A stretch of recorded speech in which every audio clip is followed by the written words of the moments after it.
العالمين والصلاة والسلام على أشرف الأنبياء والمرسلين نبينا محمد وعلى آله وصحبه أجمعين.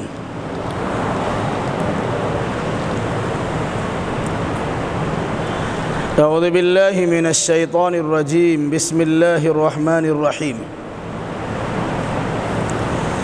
ومن آياته الليل والنهار والشمس والقمر لا تسجدوا للشمس ولا للقمر واسجدوا لله الذي خلقهن إن كنتم إياه تعبدون.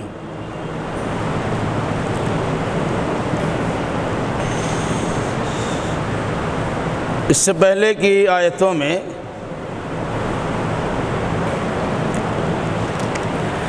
دعوت و تبلیغ کی فضیلت بتائی گئی تھی کہ اس انسان کی بات سب سے بہتر بات ہوا کرتی ہے جو لوگوں کو اللہ کی طرف بلائے اور ساتھ ساتھ وہ اچھا عمل بھی کرے اور اس کے علاوہ اپنی زبان سے اقرار بھی کرے کہ وہ خود مسلمان ہیں.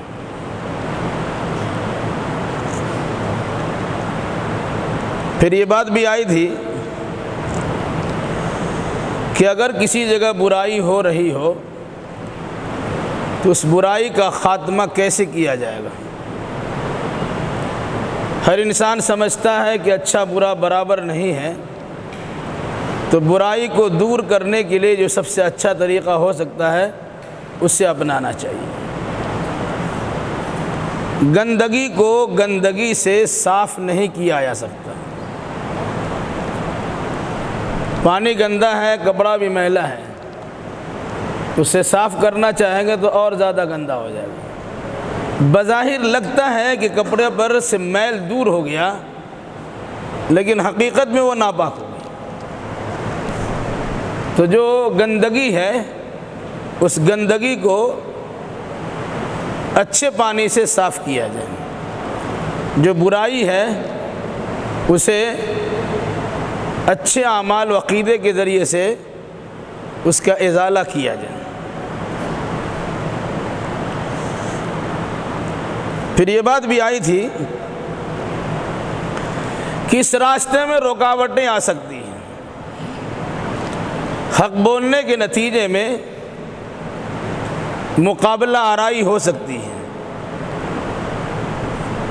تو ایسے موقع پر آدمی صبر کے دامن کو تھامے رکھے. پھر صبر سے متعلق یہ بات آئی تھی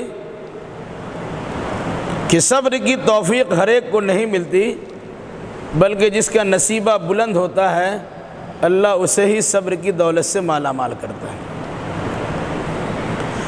کبھی کبھی انسان صبر کر لیتا ہے تو شیطان اسے اکساتا ہے، ورغلاتا ہے، وسوسہ دلاتا ہے تم تو حق پر ہو، حق بولنے میں ڈر کس کا ہے، جس طرح چاہو بول کے گزر جاؤ.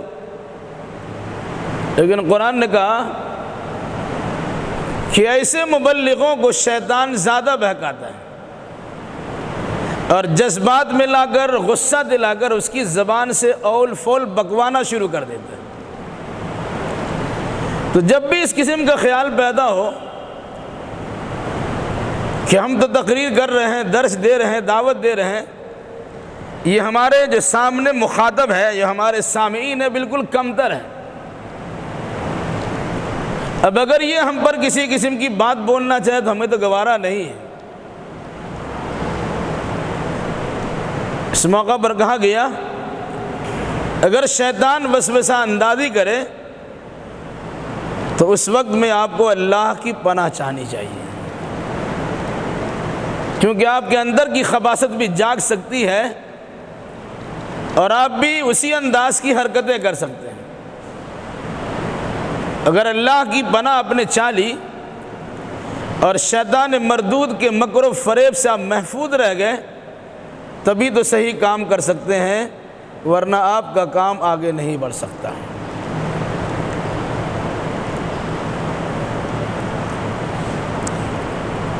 آگے کی آیتوں میں اللہ کی بعض نشانیوں کا تذکرہ ہے۔ دنیا میں جتنی مخلوقات پائی جاتی ہے وہ ساری مخلوق اللہ کی الگ الگ نشانی ہے۔ کائنات کے ذرہ ذرہ میں انسان کو غور و فکر کرنے کی دعوت دی گئی ہے اور کہا کہ اگر تمہاری پہنچ دوسری جانب نہیں ہو پاتی، دوسری چیزوں تک نہیں ہو پاتی، تو کم از کم وفی انفسکم افلا تبصرون، اپنے جسم کے اندر غور و فکر کرو، تمہیں ضرور اللہ کی قدرت کی کرشمہ سازی دکھائی دے گی۔ وَمِنْ آیَاتِهِ اللَّيْلُ وَالنَّهَارُ، اس اللہ کی نشانیوں میں سے رات بھی ہے اور دن بھی ہے۔ جسے آپ کہتے ہیں گردش لیل و نہار، رات و دن کا آنا جانا۔ اگر اللہ مستقل رات ہی رکھ دیتا تو آدمی سو کے پریشان ہو جاتا، اور اگر اللہ مستقل دن ہی رکھ دیتا تو نیند نہ آنے کے نتیجے میں، کام کاج مشغول ہونے کے نتیجے میں پریشان ہو جاتا۔ تو اللہ نے رات بھی رکھی ہے اور دن بھی رکھا ہے۔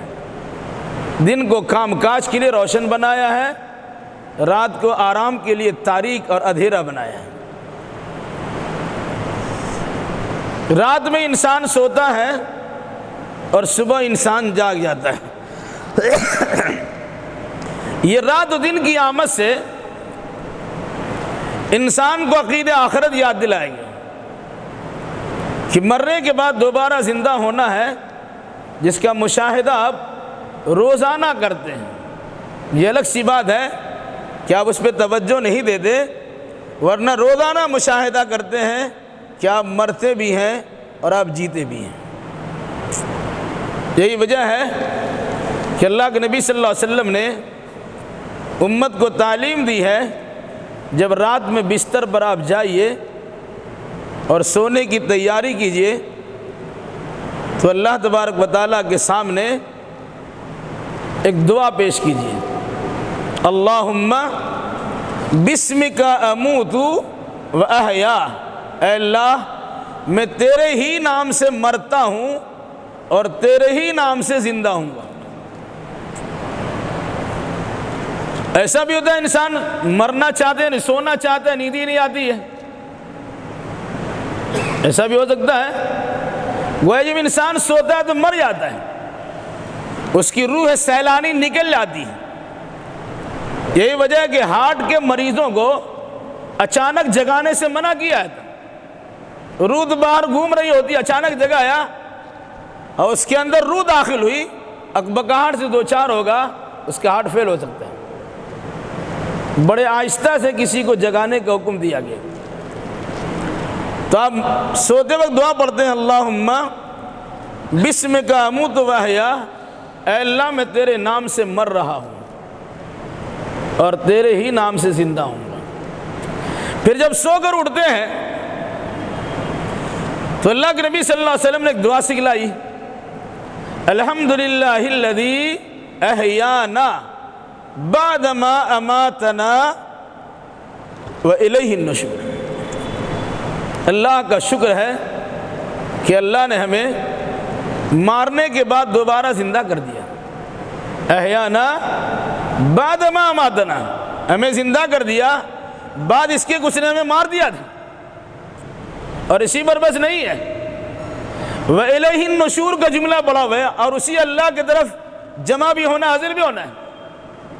گویا رات و دن کی یہ دعا پڑھنے کے ساتھ ساتھ عقیدہ ہمارا یہ ہوگا کہ جس طرح رات میں سوتے ہیں گویا مر جاتے ہیں، صبح بیدار ہوتے ہیں گویا زندہ ہوتے ہیں، اسی طریقے سے ہماری موت واقع ہوگی تو مر جائیں گے، اور پھر جب ہمیں اٹھایا جائے گا تو زندہ ہوں گے، وَإِلَيْهِ النُّشُورُ، اسی اللہ کے پاس ہمیں لوٹ کر جانا ہے۔ تو کہا رات و دن میں غور کرو، یہ اللہ کی نشانیوں میں سے چند نشانیاں ہیں۔ رات کی حقیقت معلوم کرنا چاہو تب بھی معلوم کر سکتے ہو، دن کی عظمت کو سمجھنا چاہو تب بھی سمجھ سکتے ہو، لیکن یہ سب چیزیں دنیاوی ہوگی۔ اگر اخروی لحاظ سے جاننا چاہو تو رات و دن کے آنے سے انسان کے ذہن و دماغ میں عقیدہ آخرت کو بٹھانا مقصد ہے، جس کی جانب اللہ کے نبی صلی اللہ علیہ وسلم نے دعا کے ذریعے سے رہنمائی فرمائی ہے۔ والشمس والقمر، اللہ کی نشانیوں میں سے سورج بھی ہے اور چاند بھی ہے۔ دیکھیں آسمان کی بلندی بھی یہ دونوں چیزیں نظر آتی ہیں۔ رات کی تاریکی کو دور کرنے کے لیے چاند کی روشنی ہوتی ہے کہ آدمی اگر وقت ضرورت سفر کر رہا ہو، کسی کام کاج سے نکل رہا ہو، بتی کا اہتمام اور انتظام نہ ہو، اس کے ذریعے سے راستہ معلوم کر سکتا ہے اور ادھر سے ادھر وہ جا سکتا ہے۔ دن میں اللہ تبارک و تعالیٰ نے سورج کے ذریعے سے پوری دنیا کو منور اور روشن کیا۔ یہ دونوں اللہ کی مخلوق ہے، اللہ کے قانون میں جکڑی ہوئی ہے۔ والشمس تجری لمستقر لها ذلك تقدیر العزیز العلیم والقمر قدرناه منازل حتى عاد كالأرجون القدیم لا الشمس ينبغي لها ان تدرك القمر ولا الليل سابق بالنهار وكل في فلك يسبحون۔ اب پڑھتے ہیں سورہ یاسین میں، کیا ہے یہ؟ اللہ نے سورج کے لیے بھی مدار متعین کر دیا، چاند کے لیے بھی ایک جگہ متعین کر دی۔ غور و فکر کریں تو آج موجودہ دور میں چاند و سورج کے ذریعے سے بہت ساری اللہ تبارک و تعالیٰ کی نشانیوں کا پتہ لگ سکتا ہے، لگایا جا سکتا ہے۔ کہا یہ دونوں اللہ کی عظیم مخلوق ہے، یہ مخلوق ہی ہے، یہ خالق کے درجے میں نہیں پہنچ سکتے۔ یہ الگ سی بات ہے کہ رات میں روشنی پہنچانے والا چاند اور دن کو روشن و منور کرنے والا سورج اللہ تبارک و تعالیٰ کی بڑی مخلوقات میں سے بڑی مخلوقات ہے، اور اس سے انسان فیضیاب ہوتا ہے، لیکن وہ خالق نہیں، مخلوق ہے۔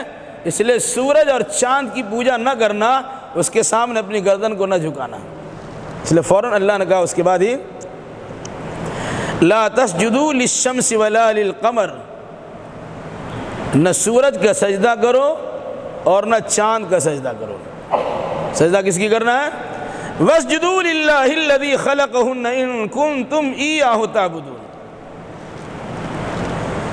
اللہ ہی کے لیے سجدہ کرو جس اللہ نے ان تمام کو بنایا ہے۔ رات بھی مخلوق ہے، دن بھی مخلوق ہے، سورج بھی مخلوق ہے، چاند بھی مخلوق ہے، ان سب کا خالق اللہ ہے۔ اس خالق کی عبادت ہونی چاہیے۔ ان کنتم ایاہ تعبدون، اگر تم اس اللہ ہی کی عبادت کرتے ہو تو سنو، عبادت صرف اللہ کی کرو، اس میں کسی بڑی سے بڑی مخلوق کو بھی شامل مت کرو۔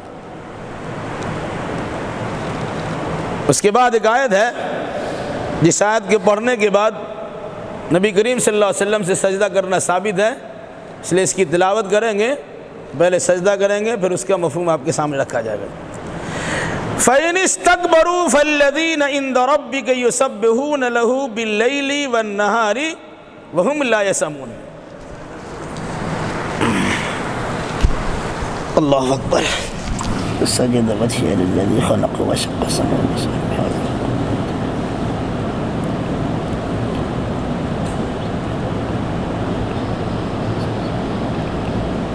اللہ اکبر۔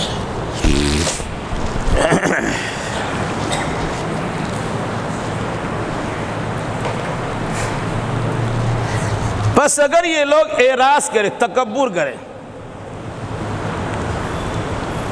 اللہ کی بات ماننے سے روگردانی کرے، یا اللہ کی بارگاہ میں سجدہ ریزی کرنے سے انکار کرے، وہ سجدہ نہ کرنا یہ تکبر کی علامت ہے۔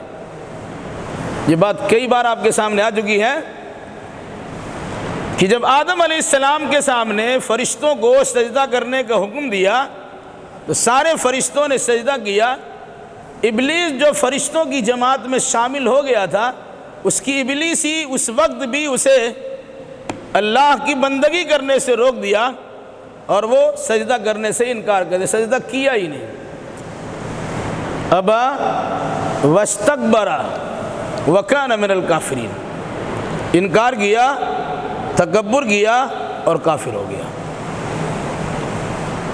بعد میں جب اللہ نے سوال کیا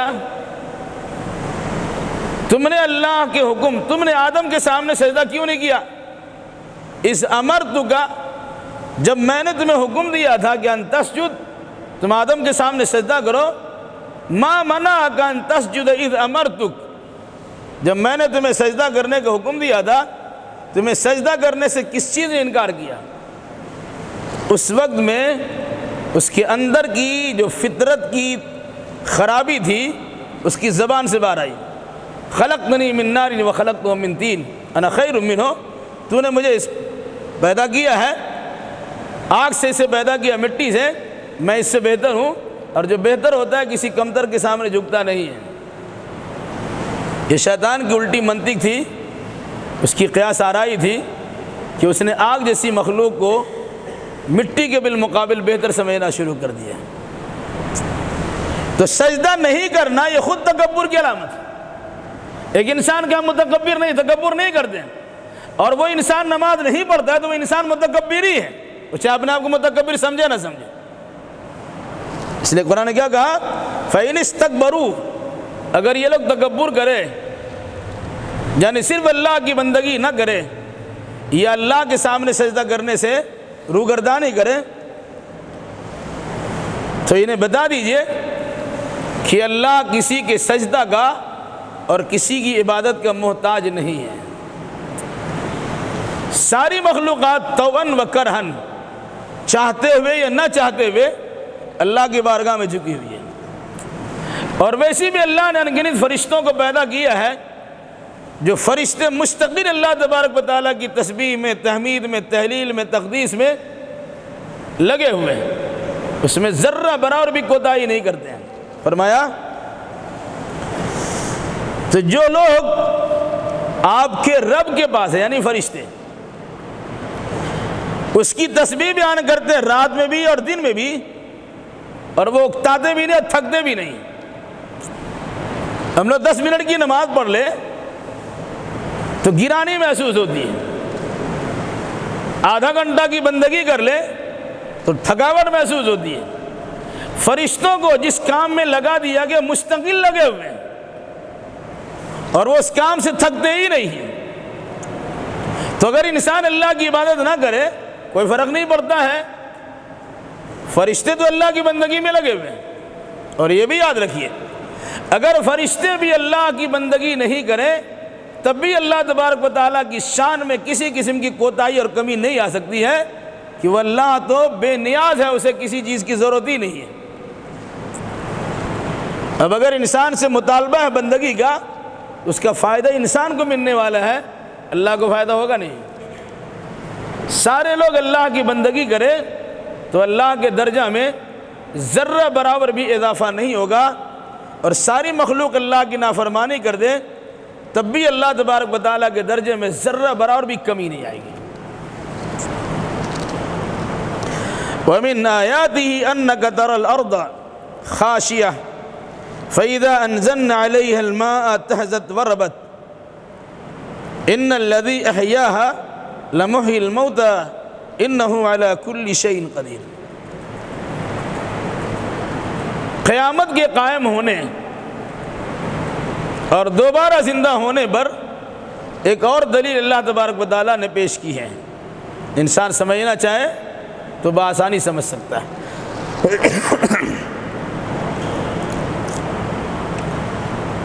اس کی نشانیوں میں سے ایک نشانی یہ ہے کہ آپ زمین کو دیکھتے ہیں کہ زمین خاشیہ، جھکی ہوئی ہے یا سوکھی ہوئی ہے۔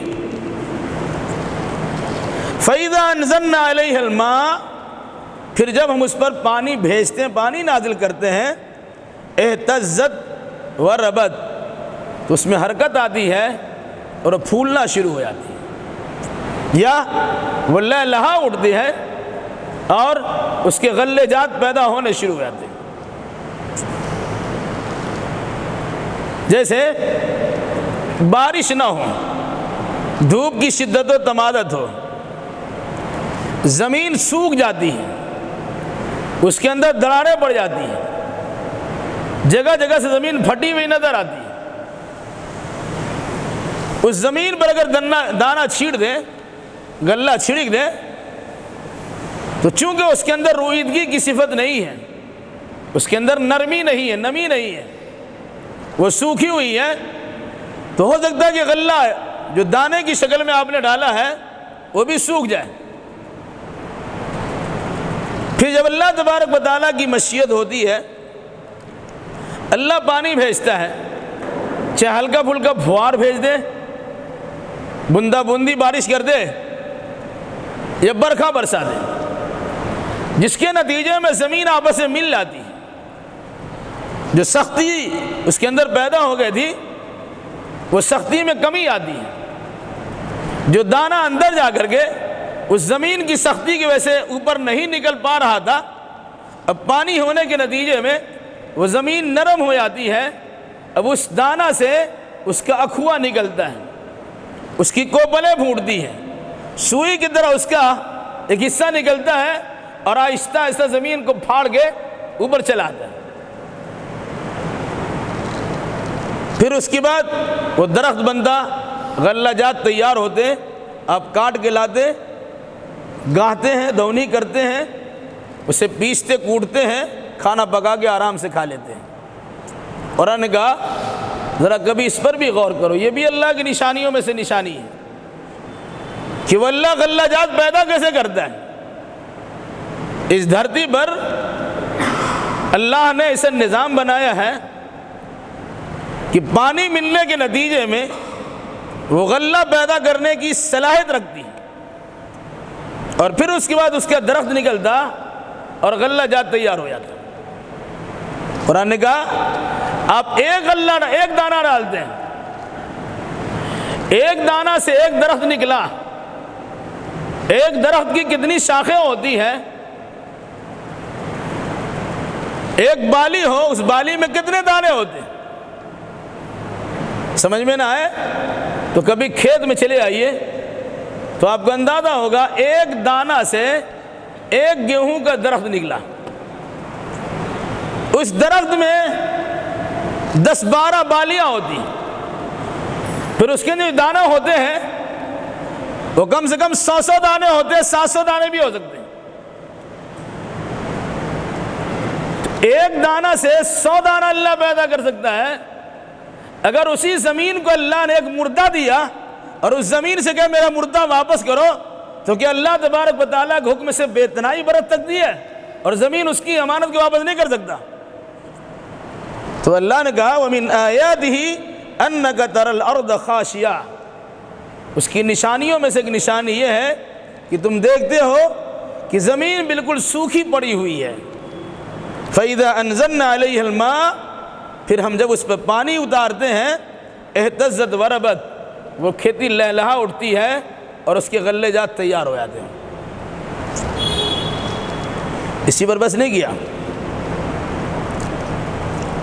ان الذی احیاها لمحیی الموتی انہ علی کل شیء قدیر، وہ اللہ جس نے اسے زندہ کیا، سوکھی ہوئی زمین جو مر چکی تھی، پانی بھیجنے کے نتیجے میں اسے زندہ کر دیا۔ جو اللہ مردہ زمین کو زندہ کر سکتا ہے، وہ اللہ ہر مردہ کو زندہ کر سکتا ہے۔ لمحیی الموتی، وہ اللہ مردہ کو زندہ کرنے کی قدرت رکھتا ہے، اس لیے فرمایا انہ علی کل شیء قدیر، بے شک وہ اللہ ہر چیز پر قادر ہے۔ قرآن مجید نے چھوٹی چھوٹی چیزوں کے ذریعے سے عقید آخرت کو سمجھا دیا ہے۔ گردش لیل و نہار، رات دن کے آنے کے نتیجے میں جینا مرنا آپ کو دکھا دیا جا رہا ہے۔ جن غلہ جات پہ ہماری زندگی کا گزر بسر ہوتا ہے، ان غلہ جات کے پیدا کرنے کی جگہ کھیتی باڑی میں جانے کی آپ کو تلقین کی گئی، اور یہ مشاہدہ کروایا گیا کہ کسان کا خلوص بھی دیکھیے، اس کا اللہ پہ توکل بھی دیکھیے، اور ساتھ ساتھ اس سے پیدا ہونے والی چیز پر غور و فکر بھی کیجیے۔ کسان کی کوٹھی میں غلہ ہوتا ہے، اسے باضابطہ بحفاظت رکھا جاتا ہے، بیچ دیا کچھ کھا لیا، لیکن بیج کے طور پہ بچا کے رکھا جاتا ہے۔ جب کھیتی کرنے کی باری آتی اسے اپنے کوٹھی سے نکالتا ہے، سامنے دکھ رہا ہوتا ہے، اسے زمین کو جوتنے کوڑنے کے بعد اس میں چھینٹ دیتا ہے۔ ایک وقت ہے کہ اسے لایا، گھر میں جمع کیا، پھر ایک وقت ایسا آتا ہے کہ اسے چھینٹا جاتا ہے، زمین میں پھینک دیا جاتا ہے، اور کہ ایسا نہ ہو کہ چڑیا اور پرندہ اسے چگ جائے اور کھا جائے، اس سے بچانے کے لیے اپنی نگاہوں سے اوجھل بھی کر دیتا ہے، اندر ڈال کے بھی مٹی اس پہ اور بھر دیتا ہے۔ جو سامنے دکھ رہا ہو کہ بھائی میرا غلہ تو دکھ رہا ہے، وہ بھی ختم کر دیتا، بلکہ اسے مٹی میں چھپا دیتا۔ اب ایک جانب اللہ تبارک و تعالیٰ پہ بھروسہ کرتا ہے اور موسم کے اعتبار سے پانی کا اور دیگر چیزوں کا وہ انتظام اور اہتمام بھی کرتا ہے، اور پھر اس کے بعد اس کی نگرانی کرتا ہے، اور متعینہ وقت میں اسے کاٹتا ہے، دونی کرتا ہے، گاہتا ہے، اور پھر غلہ جات دیہات سے شہروں تک پہنچاتا ہے۔ اب غور کیجئے، قرآن نے کہا یہ اللہ کی نشانیوں میں سے ایک نشانی ہے، ہم تو کھاتے ضرور ہیں لیکن کبھی غور نہیں کرتے۔ دنیاوی اعتبار سے اگر غور کریں تو اللہ کی قدرت کا پتہ چلے گا، اس کے اختیار کا پتہ چلتا ہے۔ قرآن کہتا ہے امنتم تزرعونہ ام نحن الزارعون، کھیت میں غلہ چھڑک تم دیتے ہو، لیکن یہ سوچو کہ تم غلہ جات پیدا کرتے ہو کہ ہم پیدا کرتے ہیں؟ کھیتی تم کرتے ہو کہ ہم کرتے ہیں؟ بظاہر کھیتی پہ محنت کسان کی ہوتی ہے، لیکن اگر اللہ تبارک و تعالیٰ نہیں چاہے اس کی محنت رائے گاہ چلی جاتی ہے۔ کھیتی تیار ہو گئی، سخت پالا پڑ گیا، یعنی ٹھنڈک لگنا شروع ہو گئی، وہ درخت بھی اس پہ لاہی لگ جاتی ہے، درخت سکڑنا شروع ہوتا ہے، ختم ہو جاتا ہے۔ کبھی ایسا ہوا پانی نہیں، اتنی دھوپ کی شدت ہوتی ہے کہ وہ جل کے راکھ ہو جاتا ہے۔ کبھی ایسا ہوتا ہے کہ غلہ تیار ہے، اب کاٹنے کی باری آئی، اس پہ ٹڈی دل کو بھیج دیا گیا، سب تہس نہس کر دیا گیا۔ کبھی ایسا ہوتا ہے کہ غلہ تیار ہے، کاٹنے کا وقت آ چکا، تیز تند ہوا کے جھونکے اور زبردست برکھا اور بارش کے نتیجے میں وہ غلے پھر مٹی میں مل جاتے ہیں، جس کا نکالنا دشوار ہوتا ہے۔ کہا ان چیزوں پہ غور و فکر تو کرو کہ وہ غلہ تمہارے ذریعے سے مٹی میں ڈلوایا اللہ نے، اور پھر اسی کو اللہ تبارک و تعالیٰ تمہارے گھر تک پہنچاتا ہے۔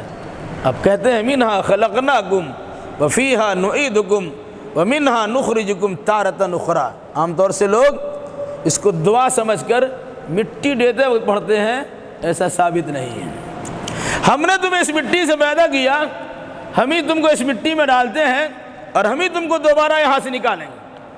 تو جس طرح غلہ اللہ ڈلواتا ہے اور نکال گھر پہنچا دیتا ہے، اسی طریقے سے مردہ کو انسانوں زندہ انسانوں کے ذریعے سے قبر میں ڈلواتا ہے، اور پھر اللہ تبارک و تعالیٰ اسے اٹھائے گا اور میدان محشر میں جمع کر کے اس کی زندگی کا محاسبہ لے گا۔ فرمایا اس کی نشانیوں میں سے ایک نشانی یہ بھی ہے، زمین ہے جو بالکل سوکھی پڑی ہوئی ہے، لیکن جب ہم اس پر پانی بھیجتے ہیں پھر وہ تر و تازہ ہو جاتی ہے، لہلہا اٹھتی ہے، ہریالی سرسبزی ہر چہار جانب چھا جاتی ہے۔ تو جس طرح ہم نے اس مردہ زمین کو زندہ کیا اور اس کے اندر پڑے ہوئے دانے کو لالہ زار بنا دیا، گلزار بنا دیا، اسی طریقے سے انسان مرنے کے بعد مٹی میں داخل ہوتا ہے، نگاہوں سے اسے اجل کیا جاتا، قبر میں اسے داخل کر دیا جاتا، لوگ اپنے اپنے گھروں کو چلے جاتے ہیں۔ پھر ایک دن آئے گا جو قیامت کا دن ہوگا، اللہ تبارک و تعالیٰ کا حکم ہوگا، ہم نے تمہارے پاس فلاں فلاں وقت میں یہ امانت رکھی تھی، مجھے امانت واپس کرو۔ قرآن کہتا ہے نا اذا زلزلت الارض زلزالها واخرجت الارض اثقالها۔ وہ زمین کے اندر بوجھ کیا ہے؟ وہ دفینہ بھی ہے، خزانہ بھی ہے، وہ انسان بھی اور دیگر چیزیں بھی، تو اللہ تبارک و تعالیٰ اسے باہر کرا دے گا، نکال دے گا۔ تو گویا کھیتی کے ذریعے سے انسان کو عقید آخرت یاد دلایا گیا، رات و دن کے آنے جانے سے انسان کو عقید آخرت یاد دلایا گیا۔ جس طرح مردہ زمین کو اللہ زندہ کرتا ہے، اسی طرح مردہ انسان کو بھی اللہ تبارک و تعالی زندہ کر دے گا۔ اور یہ آخرت کا عقیدہ اتنا اہم ہے کہ ایمانیات میں سے شامل کیا گیا، اور 3 بنیادی عقیدوں کو ہر زمانے میں ہر نبی نے بطور خاص تاکید کی ہے، تعلیم کی ہے۔ ایک عقیدہ توحید ہے، دوسری عقیدہ رسالت ہے، اور تیسرا عقیدہ آخرت ہے۔ اللہ کی عبادت کرنا ہے، اللہ کے رسول کے طریقے کے مطابق کرنا ہے۔ عبادت کیوں کرنا ہے کہ میدان محشر میں جب حاضر ہوں گے تو آپ کو دکھایا جائے گا اس عبادت کا فائدہ یہ ہے اور نہیں کرنے کا نقصان یہ ہے۔ جب تک انسان کے سامنے کوئی رزلٹ نہ ہے وہ کام کرتا نہیں ہے۔ صبح سے لے کے شام تک دکان میں بیٹھتا ہے اس امید کے ساتھ کہ کچھ بکری ہو جائے گا، کچھ سامان سودا سلب لے کے گھر پہنچیں گے اور موج و مستی کی زندگی گزاریں گے، اس امید کے ساتھ کرتا ہے نا۔ بچے پڑھتے ہیں، تعلیم حاصل کرتے ہیں، امتحان دیتے ہیں، مقصد یہ ہوتا ہے کہ جو ہم نے 8-10 سال پڑھا ہے ابھی ہمارا رزلٹ ہوگا، ہمیں کامیابی کا سرٹیفکیٹ ملے گا۔ تو دنیا میں انسان کو بھیجا گیا، یہ موقع فراہم کیا گیا، پھر اس کے بعد میدان محشر میں انسان کو جمع کیا جائے گا اور اس سے پوچھا جائے گا تم نے کامیابی کی منزل کو طے کیا ہے یا ناکامی کے گڈھے میں اپنے آپ گرایا ہے، وہ تمہارا فیصلہ تم ہی کرنا ہے۔ اس مناسبت سے قرآن مقدس نے ان آیات کے ذریعے سے انسان کو اللہ کی نعمتوں میں غور و فکر کرنے کی دعوت دی ہے، اور کہ جو انسان غور و فکر کرتا ہے وہ خالق و مخلوق کے فرق کو سمجھتا ہے، خالق عبادت کے لائق ہوتا اور مخلوق بندگی کرتی ہے، بندگی کی جانے کے لائق نہیں ہے۔ وہ مخلوق میں چاہے نبی ہو، ولی ہو، جن ہو، فرشتہ ہو، یا روئے زمین میں پائی جانے والی دیگر بڑی سے بڑی مخلوقات، وہ چاہے سطح زمین کے اندر ہو یا آسمان کے اوپر ہو، چاہے فضاؤں میں ہو، چاہے ہو گلی کوچے میں ہو، چاہے دریا کے اندر میں ہو، چاہے آسمان کی رفعت و بلندی میں ہو، چاہے زمین کے تہ خانے میں کیوں نہ ہو، وہ سب مخلوق ہیں، وہ چھوٹی ہو کہ بڑی ہو، وہ خالق نہیں ہے، وہ اپنے وجود کے لیے اپنے خالق کی محتاج ہے۔ جو محتاج ہو وہ عبادت کے لائق نہیں ہے۔